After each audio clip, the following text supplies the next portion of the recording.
Yeah, are you wearing a Batman shirt right now? I Well, am wearing a Batman man, shirt. I have an almost identical black Batman T-shirt at home. I wish we had coordinated better, Well, this is but mass produced by Old Navy, so yeah, not an nothing official. ex-girlfriend made mine, so No, there. Well, there that's we one of a go. kind. No, not a great ex-girlfriend, but whatever. Great shirt. I always appreciate the shirt. What up, Fightful fam? Shaquille Majuri here. And look, Strikeforce is one of those promotions that has a very, very loyal spot in some people's hearts. And thanks to the efforts of people like my guest today, that memory is living on. Phil Lanides, host of Inside the Hexagon, where you cover all the history of Strikeforce, profiling its major moments, events, and fighters. Guests like Scott Coker, Gilbert Melendez. You are truly keeping Strikeforce alive. How are you today, sir? I'm good. I'm trying to keep the promotion alive. So yeah. Yeah. No, I'm doing great. Appreciate the time. Yeah, are you wearing a Batman shirt right now? I Well, am wearing a Batman man, shirt. I have an almost identical black Batman T-shirt at home. I wish we had coordinated better, Well, this is but mass produced by Old Navy, so yeah, not an nothing official. ex-girlfriend made mine, so No, there. Well, there that's we one of a go. kind. No, not a great ex-girlfriend, but whatever. Great shirt. I always appreciate the shirt. So let's, before we get into Strikeforce itself, tell me a little bit about your background and what inspired you to begin this show. Sure. So I'm a publicist by trade. I do PR for a living, and about 2006, 2007, somewhere. Yeah, I think it's about 2007. I started in the sport of MMA as a freelance publicist, basically, and I was one of the first freelance publicists within the sport. And I was part of MMA for about 5 years. And part of that time, I worked for Strikeforce. I wrote content for their website, interviewed guys like Cain Velasquez, DC. I actually interviewed Daniel Cormier in his apartment, this little apartment in San Jose before, I want to say it was before he made his debut, but it was right around that time, Wow. I believe in 2009. I interviewed Gilbert Melendez, Josh Thompson. Tried to interview Nick Diaz. That didn't really go anywhere. I'm not Uh, surprised. yeah, interviewed Jake Shields. Yeah, so I got to I worked for Scott Coker, got to meet with him in the Willow Glen neighborhood in San Jose. He showed me the heavyweight Grand Prix before it'd been announced, and just different stuff like that. Cool. So I had some cool experiences with Strikeforce. Not to mention, I got to do a little bit of work with the UFC. One point, I got Rashad Evans on Jimmy Fallon's Late Show in advance of his fight with Tito Ortiz. Got to announce an event in Hawaii that I got booed out of the cage from because I mispronounced the name of the arena. And That'll do it. yeah, I almost got beat up backstage at an event in North Carolina, just all kinds of stuff. So I was in the sport for about 5 years, really enjoyed it, but I wasn't making any money. Had gotten married, so I got back into tech and biz PR, and that's where I've been the last 8.5 years. But I love podcasting. I started my own history podcast a few years ago. Had been looking for a way to get back into it, Hmm. and looking at what can I bring to the table that's not already out there. There's tons of much smarter, well-versed MMA journalists out there. I never considered myself to be a journalist anyways, but they're, people that are much more well-read and know the sport better than I do from an intellectual standpoint. But Hmm. I do feel like I have a unique set of experiences and somebody that, worked directly for, a promotion and also did some other pretty cool stuff. And so I thought, man, hey, what if we use that? And I still have a lot of contacts within the sport. So, hey, what if we use that and told a different story? And one of my favorite, it's not one of my favorite podcasts, but a few of my favorite podcasts are done by a guy named Conrad Thompson, Yeah. something to wrestle and those types of shows. And, 83 weeks to Eric Bischoff. Those are some of my cornerstone podcasts that I listen to every single week. And I love what they do. I love the deep dive into the different events and the different personalities and all that. And I thought, what if we took that and brought it over to MMA? Nobody's doing this. I did my research and I don't see any other shows out there that are doing what we're doing. And I like the idea of there being a beginning and an end to this. We have a very specific format that we're following, and we'll be done I think it's the very beginning of 2022. I think will be the end of the Wow. podcast. But yeah, our plan is to walk through all the major events, and then on one week we'll do a major event, and then the next week we'll do an interview, and that's what we've been doing for the last several weeks. You mentioned Scott Coker; he was on our first episode. Gilbert Melendez has been on the show. Javier Mendez, the founder of AKA, and Mm-hmm. then not sure when exactly this is going to hit, but I just interviewed Frank Shamrock, which is going to be our Very next cool.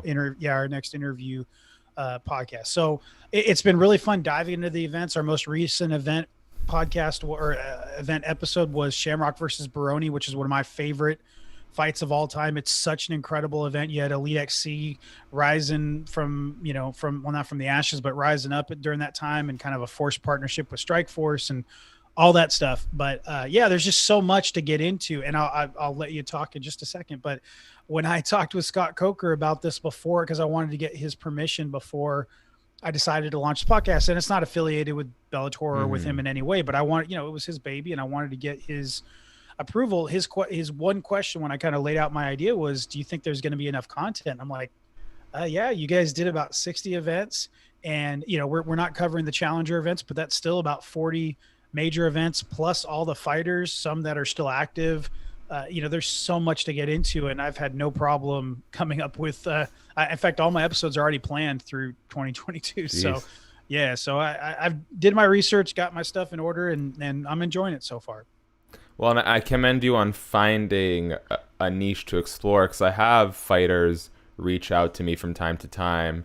Hey, are you interested in doing a podcast with me? Hey, any tips on starting a podcast? And my thing is always like, look, if your podcast is going to be you talking about MMA, I promise you it's not going to go anywhere. In fact, I just started a podcast where I'm basically just talking about the news of the day. And, we try and introduce a more modern, a fresher approach to how we tackle the news. But the truth is, it's hard to break through in a market where you are covering the same subject matter that every other podcast, big and small, is covering. So my question is always, do you have a unique way to come about it beyond your experiences? And is there a market that you can cater to that isn't currently being served? So I think, giving the Strikeforce community and their fans a chance to not only relive their experience but learn new information about that time is truly a great idea.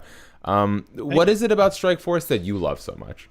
Well, I'm originally from the Bay Area. I live just north of Nashville now, but I'm originally from the Bay Area. So for me, I went to the very last Strikeforce kickboxing event, and then I went to the very first Strikeforce MMA event. And at the time in 2005, when the announcement was made that they were going to be going into MMA, because a lot of people don't realize that Strikeforce as a kickboxing promotion had been around for years and years. Scott Coker had been involved in the kickboxing promotion game for a long time. Karate, even before that, going back into the 1980s. So I wasn't a big kickboxing fan, but I was a big MMA fan. I loved Pride. Pride was my all-time favorite promotion. Absolutely loved Pride. But being that I was local, and I had gone to, again, the very last Strikeforce kickboxing event as I said, don't consider myself a journalist. I was working for NBC Bay Area at the time, and I was a production assistant and a sports intern, and I saw an invite to go to this local kickboxing event. So I thought, hey, I asked the sports director if I could go, and he's like, well, we're not going to cover it, but you're welcome to go. We got press passes. So I went, and I had a great time. It was the first live kickboxing I'd ever seen. And then on the back of the program, it says Shamrock versus Gracie coming soon. And I was, my first thought was Ken Shamrock and Hoist Gracie. They're going to do MMA in California, because remember, it was not, wasn't legalized at that point in the state of California. So I was super excited, but we ended up having to wait. It was almost a year before the full on approval came through for MMA in California. So in March of 2006, that's when Strikeforce's first MMA event, Shamrock versus Gracie, happened.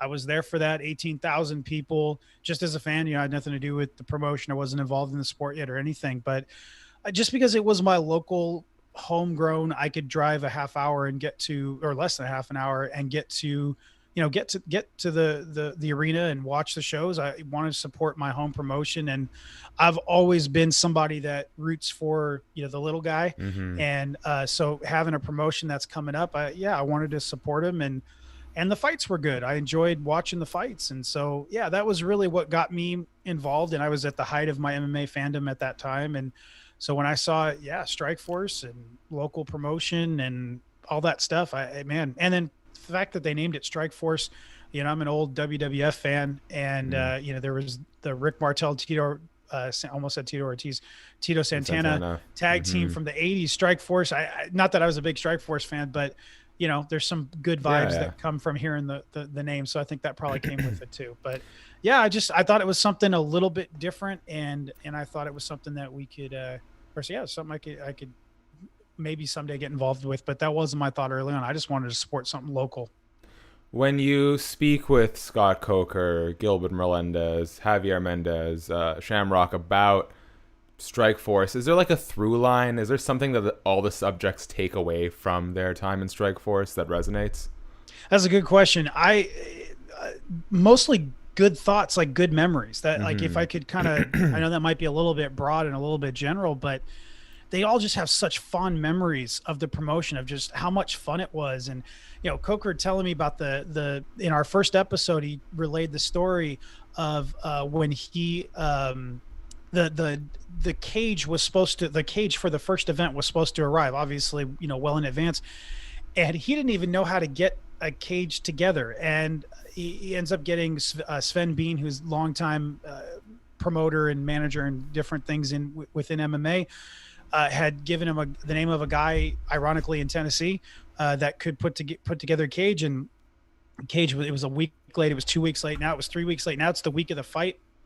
Ends up asking a little known fighter named Donald Cerrone ends up asking him to go pick up the cage. And Cowboy, gets in his truck and drives all the way from Colorado to Tennessee, picks up the cage and drives it from Tennessee to California. And I think it got there either the day before or maybe 2 days before. And then Coker telling me about them putting up the cage and literally zip tying the cage together because it wasn't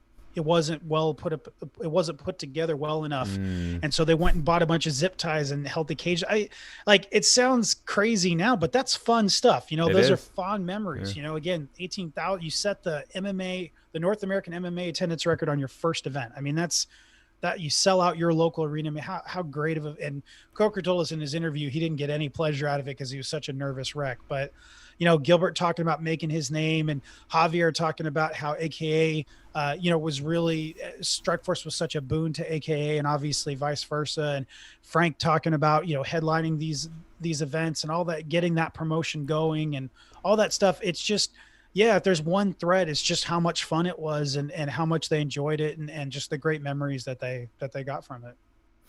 If, obviously Scott Coker are now running Bellator, so you're going to see his fingerprints across both promotions and some parallels. But if there's one thing you'd like to see Bellator adopt from Strikeforce they haven't yet, what would it be? That's a good question. Honestly, I don't think that, and I've talked about this on the show a little bit, I don't think Scott's booking approach has really changed all that much. If anything, he's got that kind of Japanese style and that's one of the things I loved about Pride was you'd see a giant versus a non-giant, and the purists hate that stuff. We don't want to, we don't want to see the crazy mismatches as far as weight goes. But remember, that's how this thing started. You go back to the early UFCs. I saw there's a tweet by Big John McCarthy saying that, oh man, who's the new guy that just won 3 times in 66 days? Hamza Chimaev. Yeah, Chimaev. They're saying, he's the first guy to win 3 fights in less than, but that's not true because Royce Gracie won 3 fights in a night. So it's one of those things where Coker still does kind of that throwback booking in my opinion, where Dana's gotten away from that. You're not seeing Randy Couture versus James Toney. You're not seeing those kind of crazy fights anymore. And again, some of the purists may hate that, but that's one of the things I like about Coker is I like seeing. I mean, I didn't want to see Tito and Chuck in the Oscar the last De La Hoya's promotion. Yeah, that Chuck was just way too far gone, away from the sport and all that stuff. But I do like when guys like Tito that can still go. I like giving them a shot. Like I like seeing kind of the throwback stuff. So I don't know that there's really anything that Coker could take from Strikeforce that he's not already doing, because I think he's still doing it. If anything, I think he actually might be getting a little bit away from that and being more, gonna say legitimized, but that might be the best word in his booking. I think we're seeing more of that and less of this circus sideshow, Kimbo, Ken Mm-hmm. Shamrock, those types of things. We're not seeing those fights as much as we did just a couple years ago. So maybe it'd be fun to see a few of those come back. But I don't think there's anything he can really take that he's not already using at this point. I think, as much as it's a shame that Strikeforce is no longer active, I think one of the sort of interesting caveats of the UFC taking over was, in a lot of ways, it legitimized Strikeforce and their fighters, because so many Strikeforce fighters found success in the UFC. And I think for a lot of people who missed the Strikeforce boat, like myself, can immediately value it based on the success those guys have had. And it goes in two different directions. It's not only the Luke Rockholds and the Tyron Woodleys who found success in Strikeforce before becoming UFC champions, but it's also the Dan Hendersons and Fabricio Verdums that reinvented themselves and then were able to parlay that back into the UFC. And now we're seeing what Bellator. By the way, how about Nick Diaz? How about Robbie Lawler? Guys like that. Robbie Lawler is the best example. And so we also see with Bellator, right? Eddie Alvarez comes over, becomes UFC champ. Now Michael Chandler, by a stroke of magic, could be the UFC champion by the end of October, which is just insanity. Yeah. When you are looking at fighters from promotions outside of the UFC, whether it's Strikeforce, Bellator, One, Ryzen, how do you assess whether those guys are going to have success in the UFC? I mean, the promotion side of it doesn't really have much to do with that. I mean, it comes down to their talent, their, their gym, their team, those sorts of things. But I will say that when you have a promotion like Strikeforce, and there is guys like Michael Chandler actually fought in Strikeforce. I didn't realize that he fought twice in there. Amanda Nunes fought in Strikeforce. There's different fighters. Jermaine, Randa, man, I cannot remember how to say her last name. Jermaine Durandamy? Yes, she fought in Strikeforce. Anthony Lionheart Smith fought in Strikeforce. There's a bunch of people that had runs in Strikeforce that we don't even necessarily remember. To me, them being in Strikeforce for the most, and especially if they made it to Bellator and made it to Strikeforce, made it to the UFC, that is the stamp, that they are legit, basically. So Scott has always been such a good judge of talent. For the most part, there are not a ton of misses on his record in my estimation. So I think Scott and by the way, we also have to give some credit to Elite XC. Elite XC, we just talked about them on my show. Guys like Nick Diaz, Jake Shields, there's guys like that fought for Elite XC, KJ Noons. Gina Carano only fought once in Strikeforce before she really made her bones in Elite XC. So you got to give a lot of credit to Elite XC and Jeremy Lappin and Gary Shaw and some of those that were Doug DeLuca, that were part of that promotion. Rich Chow, who became Scott Coker's booker or matchmaker. Sorry for the wrestling parlance. He was part of Elite XC before he came on board with Strikeforce, and then now he's still Scott Coker's matchmaker in Bellator. So you got to give a lot of credit to guys like Rich and Scott for finding these pieces of talent and then cultivating them. And them making it and becoming champions in Bellator and or the UFC, to me, just seals seals it that these were legitimate, these were legitimate athletes, legitimate fighters, and it's great to see that. And I take pride when I mean, not personal pride, but it makes me feel good to see Strikeforce fighters that have gone on to be champions in other organizations like the UFC and Bellator. I mean, again, to me, that just really proves the credibility of Strikeforce as a promotion. Last question for you as we wrap up, and we've kind of touched on it all throughout the interview, but describe to me the magic of Strikeforce for someone who wasn't around for it. Sure. I think if anything, it to me, it does harken back to Pride a little bit. It does harken to the kind of the circus isn't really it's not a positive term, but in this case, I think it is, because it shows the entertainment value. And I think Bellator really still does carry that in a lot of ways. And I'm not a Bellator shill. I don't work for Coker, the promotion. I'm not involved in MMA other than this podcast at this point. But I just think the entertainment factor is what really stands out to me, and just how much fun it was. I've been watching a lot of the early Strikeforce events are actually not on UFC Fight Pass.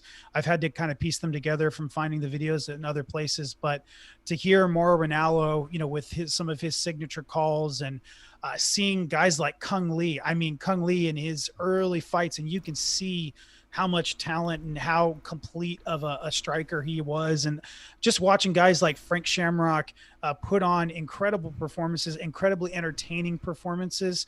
To me, it's worth going back and diving into. For me, it's worth going back and taking a look and seeing, again, some of the names that you go, oh, I had no idea Joe Riggs fought in Strikeforce, or I had no idea Paul Semtex Daly made his North American debut for Strikeforce. You don't realize these things until you go back and kind of dive in and realize what an impact and what an influence the promotion had and is still having even today, because there are still a good handful of Strikeforce fighters that are still fighting at a high level in the UFC or Bellator. So yeah, to me, it's entertainment, it's fun, and it's legacy. And those are three things that really stand out about the promotion. I think it's worth diving into. Yes, and shout out to my hometown boy Mauro Ranallo, as well as Luke Thomas, Brian Campbell, Morning Combat Classics with Scott Coker, covering the best Strikeforce moments. But this isn't about them. This is about you, Phil. As we wrap up, let us know, where can we listen inside the Hexagon? When can we listen inside the Hexagon? Sure. So new episodes drop every Monday. I actually just recently dropped my first bonus episode, which was an interview with Bloody Elbow reporter John Nash. Yes, former coworker. Oh, there you go. All right, yeah. John, incredibly intelligent guy, super smart, knows the business very well. So we had a good chat. But yeah, the regular episodes drop every Monday. We do basically an event episode, and then the following week we do an interview episode. There's some in the archives, like I said, Scott Coker, Gilbert Melendez, Javier Mendez, Bobby Southworth, the first Strikeforce light heavyweight champion. We just interviewed him recently. Going to be dropping an interview with Frank Shamrock. We've got a bunch of other fighters that have agreed to come on the podcast. Josh Thompson, Kung Lee, King Mo, Tim Kennedy, Joe Riggs, Trevor Prangley. We got a bunch of fighters. Boss Rutan's going to be coming on to kind of give an outside perspective. So there's a lot of really cool personalities and fighters lined up. But yeah, check us out at InsideTheHexagon.com. You can reach me at Phil@InsideTheHexagon.com. You can check us out on Twitter and Instagram at InsideTheHexagonPod. And we'd love to have your patronage and check out the show and let us know what you think. But if you're an MMA history fan, if you want to know what really makes the sport what it is today, and you like doing the deep dives, you like hearing about what really, where this sport has really grown from since about 2005, this is the podcast for you. Like I said, there aren't any other podcasts that are doing what we're doing right now. So me and my co-host Josh Molina, also a longtime MMA journalist, we're diving in, and we hope that you will go along for the ride with us. Fightful.com